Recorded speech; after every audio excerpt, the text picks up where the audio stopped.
और नेपाल में भूकंप के बाद दिल्ली एनसीआर की हजारों हाई राइज इमारतों पर भी सवालिया निशान खड़े हो रहे हैं। जानकारों की राय में कॉस्ट कटिंग के चक्कर में कई बड़े डेवलपर्स बिल्डिंग कोड को दरकिनार करके इमारतों का निर्माण कर रहे हैं। ऐसे में सवाल उठता है कि शहर की सुंदरता में चार चांद लगा रही ये इमारतें भूकंप के लिए आखिर कितनी सुरक्षित हैं। आप यदि एनसीआर के किसी भी शहर की हाई राइज बिल्डिंग में रह रहे हैं तो आपका घर भूकंप से सेफ है या नहीं, ये जानना बेहद जरूरी है।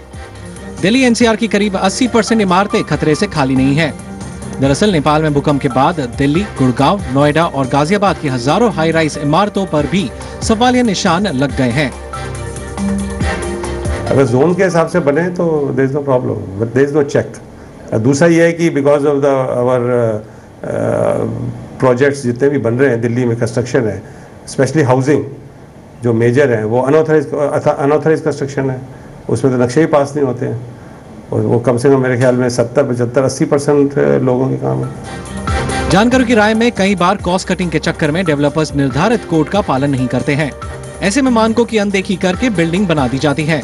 ऐसे में बिल्डिंग की गारंटी के बारे में कुछ भी नहीं कहा जा सकता। वजह मार्केट में कंपटीशन के चलते प्रोजेक्ट की कॉस्ट कम करने के लिए बिल्डर बिल्डिंग बनाने में इस्तेमाल होने वाले मटेरियल में कहीं न कहीं समझौता कर लेते हैं।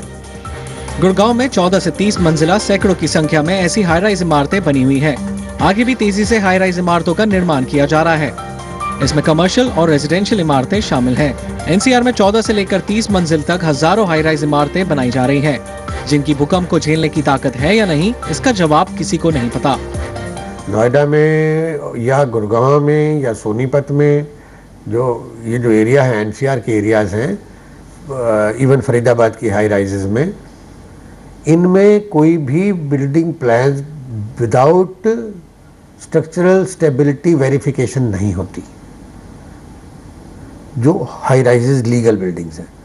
लेकिन कुछ एक एरियाज ऐसे होते हैं, हमारे गाँव के एरियाज होते हैं, अनऑथराइज्ड कॉलोनीज होती हैं और कई जगह होती है जहाँ पे चोरी छिपे इलीगल कंस्ट्रक्शन हो जाती है। जानकारों की राय में अगर हाई राइज बिल्डिंग्स को स्ट्रक्चर के अनुसार बनाया जाए तो इमारतें एक स्तर तक भूकंप के झटके झेल सकती है। चाणक्य भाटिया के साथ शिल्पी डुडेजा, जी मीडिया, दिल्ली। नेपाल में भूकंप